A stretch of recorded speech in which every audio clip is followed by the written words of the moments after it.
সবাই যখন নতুন আমের আচার করতে ব্যস্ত, তখন আমি পুরাতন আমের আচারকে আবার নতুন রূপ দিলাম।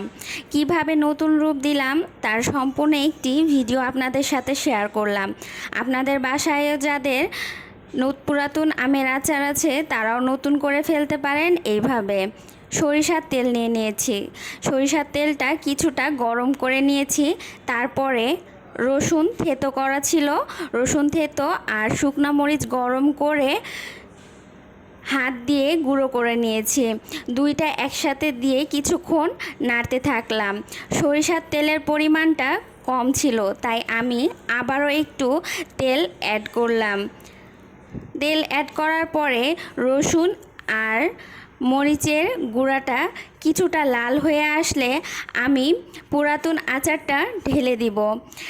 ঢালার পরে অনবরত নাড়তে থাকব। এভাবে নাড়তে নাড়তে একটু লাল ভাব হয়ে আসবে। পুরাতন আচারটা এইভাবে নতুন করতে অনেক ভালো লাগে, আর এভাবে করলে আচারের টেস্টটা আবারও ফিরে আসে।